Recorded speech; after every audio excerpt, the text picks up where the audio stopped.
lorsque le missile balistique intercontinental russe, capable de transporter des armes nucléaires, surnommé le Satan II, a été testé pour la première fois en 2022, Vladimir Poutine l'a qualifié d'arme unique qui forcerait les pays menaçant la Russie à réfléchir à 2 fois.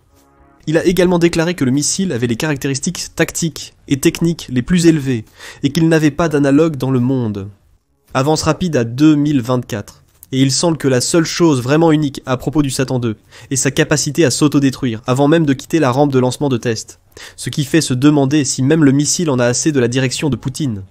L'échec du test a envoyé des ondes de choc, non pas à travers le globe comme l'avait imaginé Poutine, mais directement dans le visage de la rhétorique exagérée de son régime.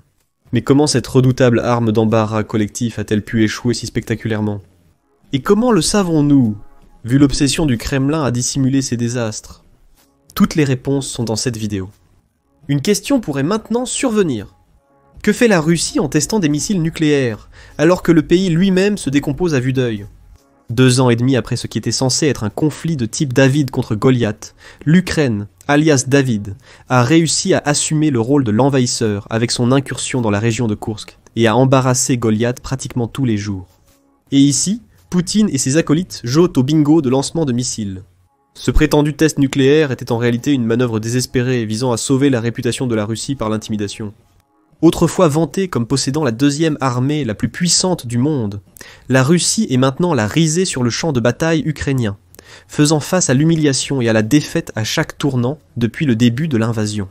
C'est pourquoi Poutine et ses laquais se démènent pour sauver la face, et avec les soldats russes tombant comme des mouches, leurs soi-disant chars supérieurs réduits à de la ferraille par les véhicules de combat Bradley, essentiellement des taxis de combat glorifiés, et leur autrefois puissante flotte de la mer Noire se faisant détruire par un pays sans marine, la dernière chose dont Poutine peut se vanter est l'arsenal nucléaire du pays. Et garçon, a-t-il pris ses derniers efforts au sérieux? Poutine a annoncé la suspension par la Russie de sa participation au traité sur les armes nucléaires, appelé le nouveau traité de réduction des armes stratégiques. En février 2023, ce pacte, le dernier pacte de contrôle des armes nucléaires impliquant à la fois la Russie et les États-Unis, a été conçu pour limiter le nombre de têtes nucléaires que chaque pays pourrait posséder. C'était un geste symbolique de stabilité et de retenue dans un monde de plus en plus volatile. Mais avec le cours de la guerre qui se retourne contre lui, Poutine a déchiré le manuel de contrôle des armes nucléaires dans le but de projeter une image de puissance et d'intimider ses ennemis. C'est à ce moment que Poutine a annoncé, pour la première fois, que la Russie reprendrait les essais nucléaires, suivant l'exemple de son ennemi principal, les États-Unis. Et les États-Unis l'ont certainement fait, en réalisant un essai de lancement de missiles balistiques intercontinental Minuteman, 3 missiles balistiques intercontinentales en septembre 2023. La différence entre cet essai et celui qui aurait lieu en Russie 1 an après, c'est que les États-Unis ont réussi à lancer leurs missiles. Croyez-le ou non, le véhicule de rentrée de missile balistique intercontinental a même réussi à parcourir environ 4200 miles jusqu'à l'atoll de Kwajalein, dans les îles Marshall. La Russie a d'abord cru pouvoir répéter le succès des États-Unis et les surpasser, mais ce n'était que de la frime. Sergei Karakayev, commandant des forces de missiles stratégiques russes, a annoncé que la Russie prévoit 7 tests de missiles balistiques intercontinental en 2024. Le sort final de ces tests pourrait mériter une vidéo entièrement séparée, mais pour celle-ci, voici comment Poutine et sa bande de propagande ont essayé de peindre une image d'invincibilité derrière l'arsenal nucléaire de la Russie. Savoir que toutes ces discussions se terminent par une gêne épique rend les tentatives suivantes de postures d'autant plus divertissantes. Commençons par le principal manipulateur du Kremlin, Poutine. En juin 2024, Poutine a tenu une conférence de presse désormais rare avec des rédacteurs en chef de médias internationaux. Lors de la conférence, Poutine a de nouveau menacé d'utiliser des armes nucléaires et a même fourni une justification à cela. Voici ce qu'il a dit. Nous avons une doctrine nucléaire. Regardez ce qu'il dit. Si les actions de quelqu'un menacent notre souveraineté et notre intégrité territoriale, nous pouvons utiliser tous les moyens à notre disposition. Cela ne devrait pas être pris à la légère, superficiellement. En septembre 2022, Poutine a déclaré audacieusement qu'il ne bluffait pas. Il semble donc qu'il ait échangé sa bravade pour un ton plus prudent. Cela pourrait être dû au fait que la réalité a rattrapé son fanfaron, le laissant avec une bonne dose d'humilité. Ou peut-être cela a-t-il à voir avec le fait qu'il a été prouvé à maintes reprises qu'il bluffait. En fait, l'autorisation donnée à l'Ukraine de frapper le sol russe avec des armes occidentales, dernière ligne rouge de Poutine parmi tant d'autres, a provoqué ces menaces. Chaque fois, Il déclare que c'est le point de non-retour, pour ne voir que l'Ukraine avancer, rendant ses avertissements aussi creux que ses promesses militaires.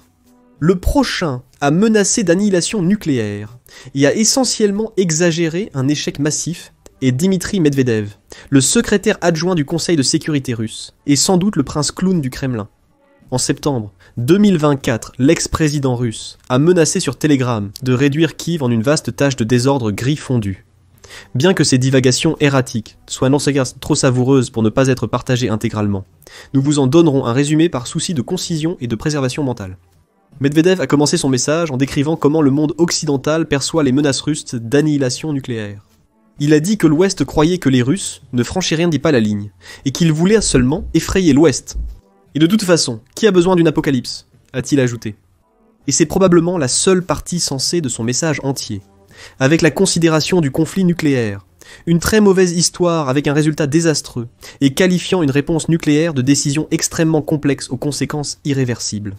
En entendant cela, vous pourriez penser que Medvedev a eu un bref moment de lucidité au milieu de son verbiage habituel. Malheureusement, dans la phrase suivante, il a déclaré que les imbéciles pompeux anglo-saxons refusent d'admettre qu'on ne peut tester la patience de quelqu'un que pendant un certain temps. Finalement, certains analystes occidentaux modérés avaient raison en avertissant que, bien que ce soit toujours une possibilité, les Russes ne sont pas susceptibles d'utiliser cette réponse. Il a conclu son message en disant que c'était terminé. Une énorme tache de masse grise fondue à l'endroit où se tenait autrefois la mère des villes russes, le nom historique de Kiev. Il a même ajouté un juron anglais à la fin pour faire bonne mesure. Au vu de ce message étrange, vous comprenez probablement pourquoi le département d'État américain a répondu en une seule phrase à ce qu'ils ont qualifié d'absurdité standard du Kremlin. Nous savons maintenant qu'il ne faut pas prendre Medvedev au sérieux. Le dernier élément de la propagande est venu de Sergueï Lavrov, ministre russe des Affaires étrangères et maître de la désinformation du Kremlin. Peu avant l'explosion du missile Satan II, Lavrov a averti de manière théâtrale l'Occident, promettant que l'arsenal nucléaire de Moscou se préparait pleinement au combat. Dans un discours digne d'un film de série B, Lavrov a parlé de lignes rouges, espérant que leurs évaluations et déclarations seraient entendues par des personnes intelligentes, capables de prendre des décisions. Il a ajouté qu'il était convaincu que dans de telles situations, les décideurs ont une idée de ce dont le Kremlin parle, car personne ne veut d'une guerre nucléaire. Les commentaires de Lavrov visaient à préparer ce test massif, une démonstration de force pour intimider quiconque remettrait en question la détermination de la Russie. Mais au lieu d'inspirer la terreur, il est devenu évident que tout le plan était voué à l'échec.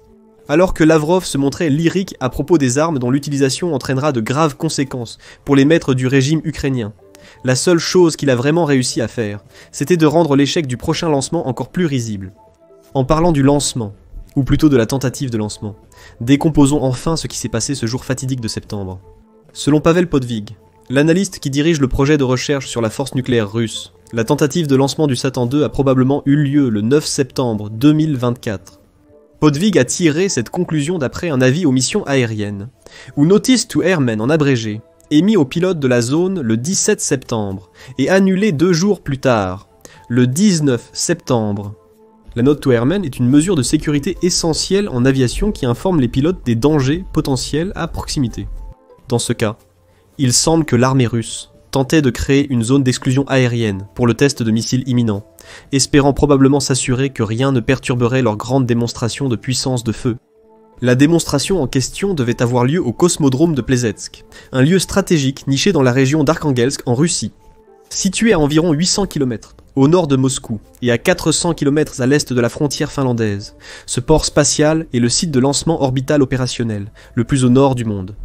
Initialement développé comme un site de missile balistique intercontinental pour le missile soviétique R-7 Semyorka, développé pendant la guerre froide, Plesetsk s'est transformé en un centre pour divers lancements militaires et satellites, en faisant un atout crucial dans les capacités de défense et spatiale de la Russie.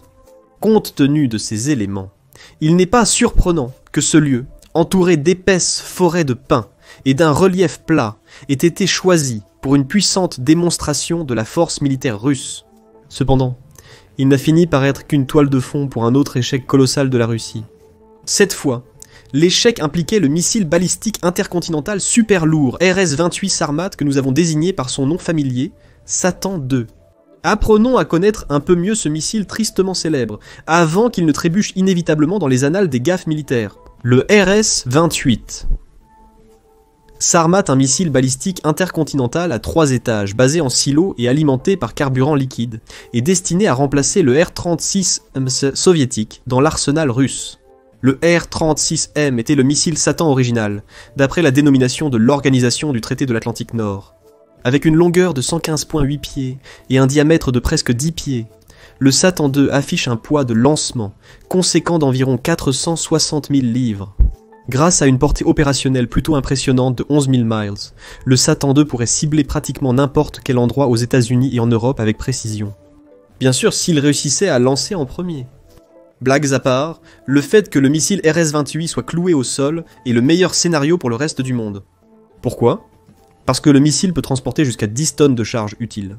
La quantité de charge utile permet diverses options d'ogives, dont des véhicules de glissement hypersonique, des véhicules de rentrée à cibles multiples indépendantes, et des ogives nucléaires. Au total, le Sarmat peut apparemment transporter jusqu'à 10 grosses ogives, et 16 plus petites. Cette polyvalence menaçante et cette capacité impressionnante font de la RS-28 un élément significatif de la capacité de dissuasion stratégique de la Russie. C'était l'une des 6 armes stratégiques russes dévoilées par Poutine en 2018, avec la promesse de renforcer la puissance militaire de la Russie dans un paysage mondial de plus en plus tendu. Le Satan II, introduit en 2018, a été testé pour la première fois en 2022. Nous ne parlons pas d'une vieille arme soviétique, condamnée à l'échec en raison de sa vétusté et de son ingénierie douteuse. Non, c'est censé être un nouveau missile de pointe qui vient juste d'être fabriqué. Et pourtant, le 19 septembre, au lieu de rugir dans les cieux, le Satan II est resté dramatiquement, sans équivoque et embarrassant sur place. En somme, le prétendu essai de missile balistique intercontinental a échoué avant même son lancement. Selon Podvig, le Sarmat a probablement explosé lors de son dégazage, créant un énorme cratère au sol. Les rapports de l'incident ont d'abord émergé sur les réseaux sociaux, notamment de l'analyste open source ActiveOnix, anciennement Twitter, sous le pseudonyme de Menmir-Khan. L'analyste en question a noté que le missile a détonné dans le silo, oblitérant essentiellement le site de lancement environnant. Cela s'est été plus tard confirmé par plusieurs grands médias. Vous vous demandez peut-être comment un missile peut causer autant de dégâts, avant même son décollage. La réponse réside dans les capacités de Sarmat, déjà discutées ici. Pour qu'un missile puisse atteindre des distances allant jusqu'à 11 000 miles, il doit contenir beaucoup de carburant. Évidemment, ce carburant génère un potentiel explosif considérable dans le missile. En résumé, quand les choses ont dégénéré, le carburant s'est comporté comme prévu lorsqu'il est enflammé. Il a explosé. Cette réponse peut surprendre, car nous avons mentionné Satan II comme un missile nucléaire. Bien que ce missile soit capable de porter des charges nucléaires, il est important de noter qu'il n'était pas chargé de têtes nucléaires lors de ce test catastrophique. Le fait que c'était un test indique que le missile transportait des ogives factices pour la collecte de données, et non de vraies ogives. Mais comment savons-nous que les Sarmat n'ont pas décollé et ont simplement explosé près du sol ? Il y a 2 raisons clés. Premièrement, la destruction autour du silo à missiles indique un échec peu de temps après l'allumage. Selon Timothy Wright, de l'Institut international d'études stratégiques, cela indique que le premier étage du missile n'a pas correctement allumé ou a subi une défaillance mécanique catastrophique, ce qui l'a fait retomber dans le silo et exploser. Deuxièmement, lors des tests de missiles typiques, l'avion de reconnaissance Cobra Ball de l'Organisation du traité de l'Atlantique Nord est toujours déployé pour surveiller le lancement. Cependant, l'absence de cet avion lors des phases finales du test suggère que le missile n'a jamais quitté le sol. Le silence de ces observateurs aux yeux vifs en dit long. S'ils ne volent pas, vous pouvez parier qu'il n'y a rien d'intéressant à voir. Tout comme Poutine, son commandant suprême, le Satan II semble être plus de paroles que d'action.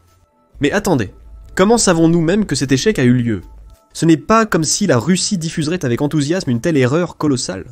C'est là que le renseignement open source sauve la situation. L'analyse d'images satellites par des experts nous place au premier rang du carnage. Les analystes de Menmir-Khan ont partagé des images satellites de Planet Labs, une entreprise américaine spécialisée dans l'imagerie terrestre. L'image en question, capturée le 21 septembre 2024, à 6h50 temps universels coordonnés, offre un aperçu indéniable de la destruction. En comparant avec des images satellites du 10 juillet du même endroit, il est évident qu'une catastrophe s'est produite.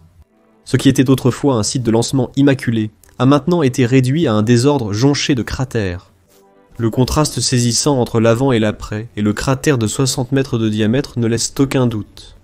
C'était un test raté et spectaculaire qui plus est. Mais voici le coup du spectacle. Quiconque connaît l'historique des tests du missile RS-28 Sarmat ne sera pas surpris par ce résultat. Comment ça? Vous souvenez-vous du premier test de ce missile dont nous avons parlé au début, celui de 2022? Eh bien, c'est aussi le seul essai en vol réussi qu'il ait jamais eu.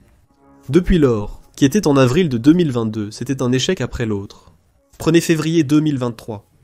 Seulement 2 jours avant la visite de Joe Biden à Kiev, la Russie a essayé de montrer sa force en testant encore le missile Sarmat. Mais au lieu d'une démonstration triomphante de puissance, le test a été un échec total. Selon le média indépendant russe Sirena, le Sarmat était tombé peu après son décollage, sans aucune explication apparente. Des responsables américains ont confirmé l'échec lamentable du missile, s'ajoutant à sa longue liste de défaillances. Refusant d'admettre la défaite, la Russie a tenté un autre test peu après les revers humiliants de février. Alerte spoiler, il a aussi échoué. Le lancement entier a été annulé à cause d'une défaillance du système de contrôle centralisé du missile. En octobre 2023, un autre échec survient, cette fois-ci du système de télémétrie. Selon Sirena, cette défaillance est due à une erreur humaine. En novembre 2023, le Sarmat est tombé 77 secondes après le vol, atterrissant à environ 186 miles du site de lancement. Comme en février 2024, aucune explication n'a été donnée sur ce qui s'est mal passé. Puis est arrivé septembre 2024, où les choses ont réellement touché le fond, littéralement. Alors ce qu'il nous reste, c'est une soi-disant arme de pointe qui a passé plus de temps à creuser des cratères qu'à voler dans les airs. Maintenant, vous pourriez penser que ce bilan carrément humiliant serait suffisant pour dissuader la Russie de parader Satan II, comme le joyau de leur innovation militaire.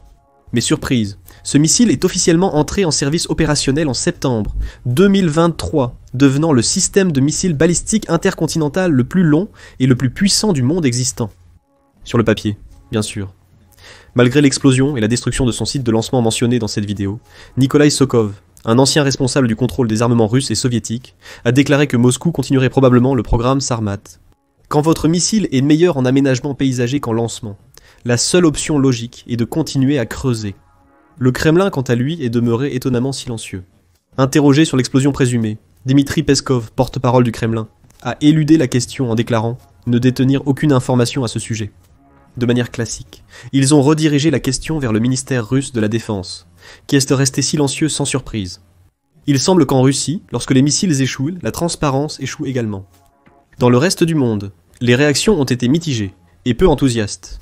Tom Karako, le directeur du projet de défense antimissile du Centre d'études stratégiques et internationales, a rejeté le dernier test de Sarmat comme un simple bruit de sabre nucléaire. Il a souligné que les États-Unis modernisent leurs forces nucléaires relativement anciennes, tandis que la Russie a beaucoup investi dans des projets comme le Sarmat. Malgré tous les efforts, les récents résultats du Sarmat suggèrent qu'il est plus un tigre de papier qu'une bête redoutable. Pire encore, les échecs du Sarmat sont loin d'être les seuls tests infructueux d'armes nucléaires en Russie. Le 30 juin 2023, la Russie a tenté de tester son appareil Poséidon, officiellement connu sous le nom de Système Polyvalent Océanique Status 6. C'était l'une des 6 armes stratégiques annoncées par Poutine en 2018 avec le RS-28 Sarmat. Le Poséidon est une torpille nucléaire sous-marine conçue pour frapper les zones côtières, les navires et les bases navales. Lors des tests en juin, le torpille aurait été éjecté du silo avant de couler. Cet échec était dû à un capteur défectueux, empêchant le démarrage du réacteur. Étonnamment, ce fiasco semble avoir secoué la Russie, car le prochain lancement, prévu pour fin octobre ou début novembre, a été reporté et aucun autre test n'a été signalé depuis. Un autre test extrêmement infructueux a eu lieu le 25 octobre 2023, lorsque Poutine lui-même était censé superviser une série de soi-disant lancements présidentiels. Malgré les affirmations du Kremlin d'un déroulement sans encombre, Sirena a rapporté la chute du missile RS-24 Yar lors de la deuxième phase de vol et l'annulation au dernier moment du lancement du RSM 56 Bulava-8. L'ancienne arme est un missile balistique intercontinental armé de têtes thermonucléaires avec une portée d'environ 10 500 km et la capacité de transporter plusieurs véhicules de rentrée ciblables indépendamment. Le Bulava est un missile balistique lancé par sous-marin, conçu pour les sous-marins nucléaires russes de classe Borei. Ce missile a une portée d'environ 8300 km et peut également transporter plusieurs ogives. Que pense Poutine des échecs de lancement de missiles russes et des autres revers mentionnés dans la vidéo? Pour Poutine, c'est le business habituel. Des menaces, de la propagande et une manipulation calculée. Actuellement, il se concentre intensément pour empêcher le Royaume-Uni d'autoriser l'Ukraine à utiliser des missiles Storm Shadow à longue portée de fabrication britannique contre des cibles russes. Il a précédemment échoué à faire de même avec les États-Unis, qui ont fourni à l'Ukraine des ATACMS à plus longue portée, des missiles du système de missiles tactiques de l'armée, et ont permis à ses forces armées d'utiliser ces missiles pour frapper le sol russe. Le 25 septembre, quelques jours seulement, après l'explosion catastrophique d'un missile nucléaire sur le même sol, Poutine a lancé un autre avertissement à l'Occident. Lors d'une réunion du Conseil de sécurité de la Russie, Poutine a révélé que le Kremlin mettait à jour sa doctrine nucléaire en réponse à ce qu'il a décrit comme un paysage mondial en rapide évolution, rempli de nouvelles menaces et de risques. La doctrine mise à jour stipule que toute agression contre la Russie par un État non nucléaire, surtout si soutenue par une puissance nucléaire, serait considérée comme une attaque conjointe contre la Russie. Cela élargit le champ des menaces perçues et intensifie le potentiel d'engagement nucléaire. Poutine a articulé des conditions spécifiques sous lesquelles la Russie pourrait passer à l'utilisation d'armes nucléaires, en particulier en cas d'assaut à grande échelle impliquant des missiles, des avions ou des drones.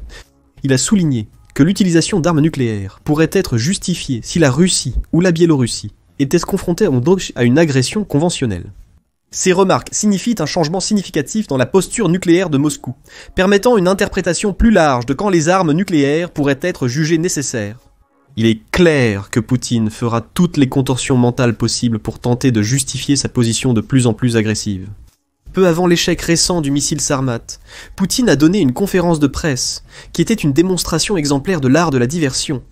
Le visage impassible, il a expliqué que la perspective de l'utilisation d'armes occidentales qu'elle a longue portée contre le territoire russe était insoutenable. Il semble que dans le monde de Poutine, l'armée ukrainienne est totalement incapable de manipuler des armes de haute technologie, sans l'aide de l'organisation du traité de l'Atlantique Nord. Dans son style classique, il a prétendu que seul le personnel militaire de l'organisation du traité de l'Atlantique Nord peut attribuer des missions de vol, suggérant que ces armes à longue portée sont utilisées en Ukraine, grâce à l'implication directe de l'organisation du traité de l'Atlantique Nord.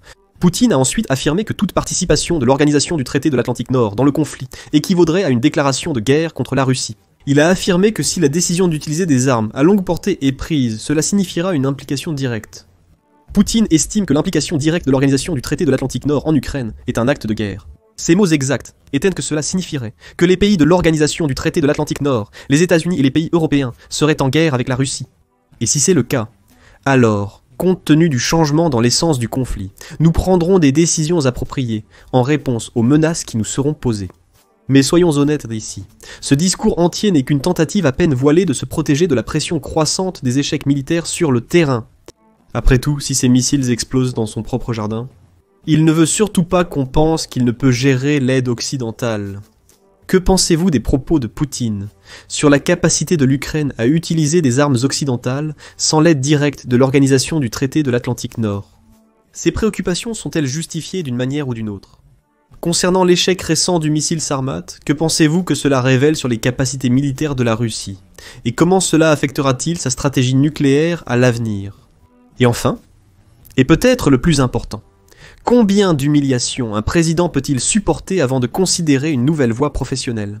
Partagez vos hypothèses dans les commentaires ci-dessous.